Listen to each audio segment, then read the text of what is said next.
Huh? I thought you said my name. Or asked.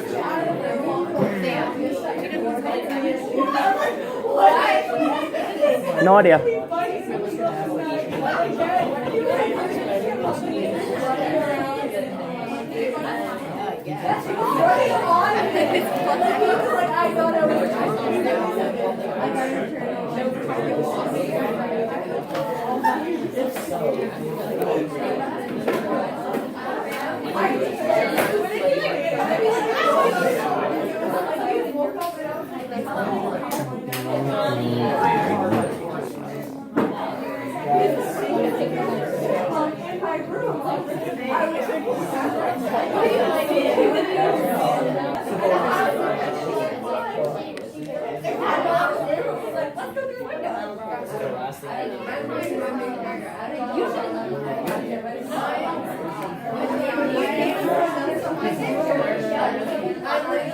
Putting them all on the same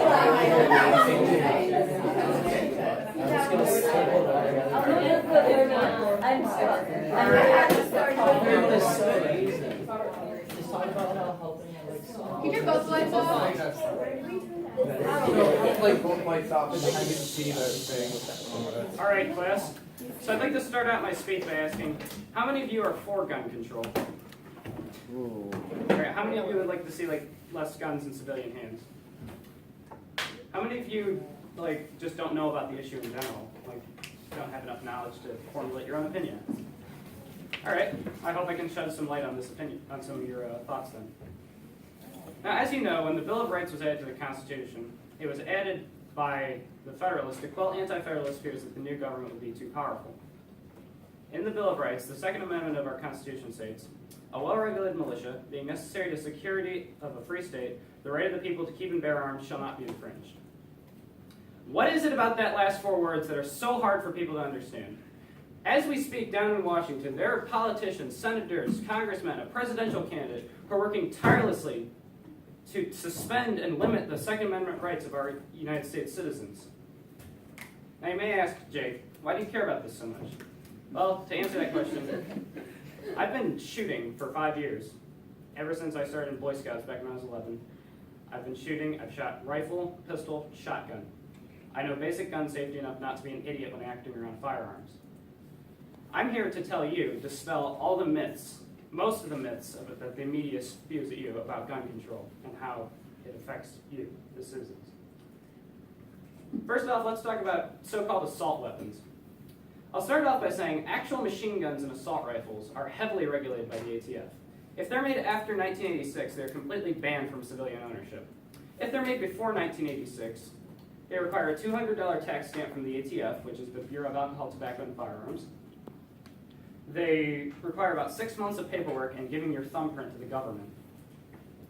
Afterwards, once you acquire the stamp, you'll find that prices for these are extremely expensive. For instance, a fully automatic Uzi costs about $10,000. The military defines an assault rifle as any selective fire weapon that uses an intermediate cartridge and a detachable magazine. By this definition, guns such as the AR-15 and semi-automatic AK-47 rifles on the civilian market are not assault rifles because they cannot fire on fully automatic. You may ask, why would anyone need an assault rifle? Why would anyone need a weapon that powerful?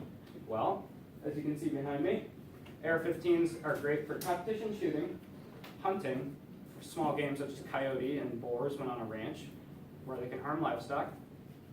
They're great for home defense if you're loading them with soft point rounds, and they're great for having fun. What's wrong with a little fun, am I right? Now, as an AR-15 owner myself, as an owner of one myself, I personally use mine for target shooting, and I use mine for accuracy, because in all honesty, it's a really fun, accurate little gun. Play around with it. Now, coming with the debate on assault rifles is a debate on so-called high-capacity magazines. First of all, 30 rounds is standard capacity for any modern sporting rifle. You may ask why anyone would need a 30-round magazine, to which I respond, Bill of Rights, not the Bill of Needs. I'd also respond, in a situation where you're in bear country, per se, or in instances where there's powerful wild animals such as mountain lions or boar, they're not going to go down in 10 shots. They may take more than 10 shots. They may take 15 or 20. Or in a home defense situation where there's multiple attackers going into your house armed, trying to steal stuff. You're not going to take down 4 attackers in 10 shots unless you're a really good marksman. You're going to need maybe 30 shots, especially if they may be wearing Kevlar.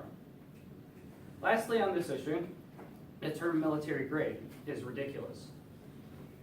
Military grade defines a wide variety of firearms. Like, for instance, the argument that the founding fathers couldn't have envisioned these types of weapons. You have to understand, at the time, black powder rifles were military grade at the time.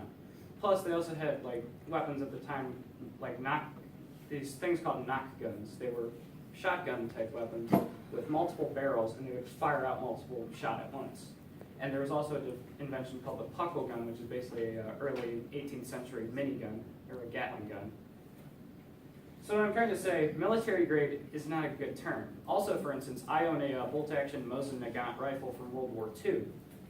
That's military grade. It fires a much heavier and faster round than the AR-15, but it's not trying to be banned because it's a wooden steel rifle and not a plastic polymer rifle.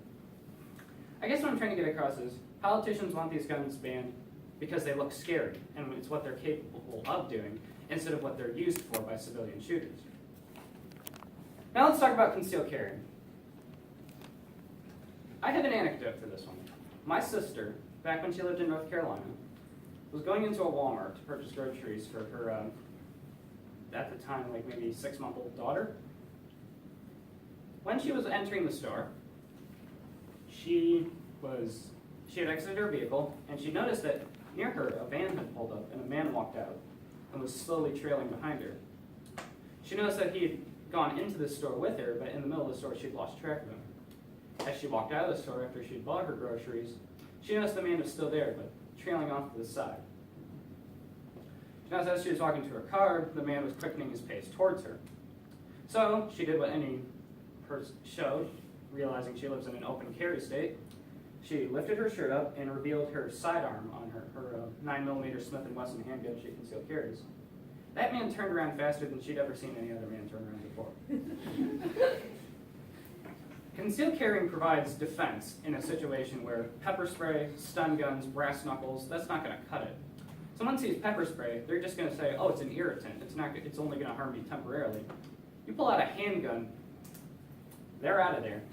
People value their lives for a reason. You may say, oh, you don't need to carry a gun, you're paranoid.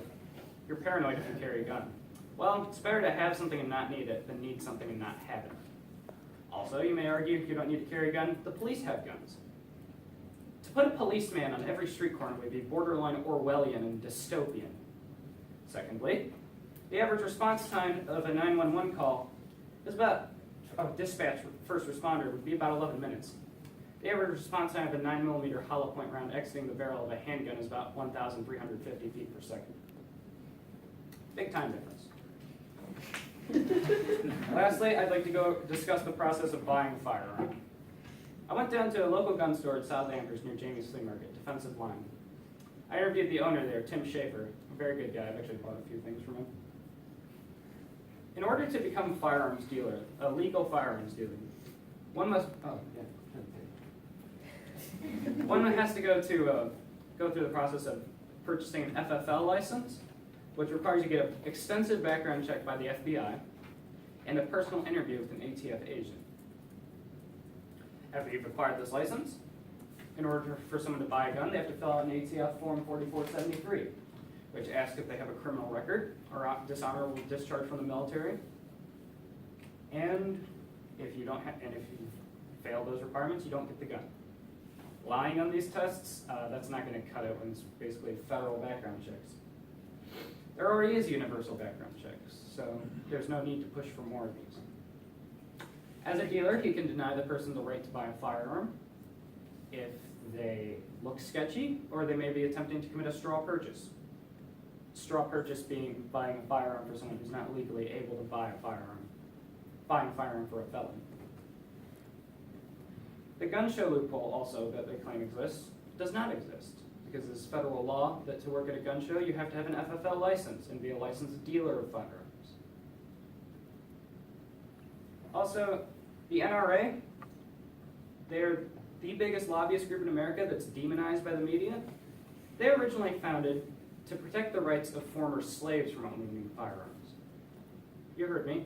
The NRA was originally founded to protect the rights of African Americans from owning guns, to allow them to own guns. You see, the thing is, criminals don't get their guns legally. I know that's a shocking fact, but they don't get their guns legally. More guns used in street crimes come from illegal dealers than they do licensed dealers. The Chicago head of the police department says Chicago doesn't have a gun problem, it has a gang problem. That's all on that. So, from this speech, I hope you learned that the basically essentials of like guns, basically the main myths that the media perpetrates.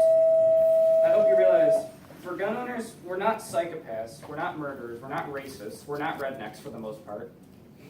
We're people exercising certain unalienable rights endowed by our Creator, such as life and liberty and the pursuit of happiness. I'd like you again to think about those last 4 words of the Second Amendment. Shall not be infringed. Don't tread on me. All right.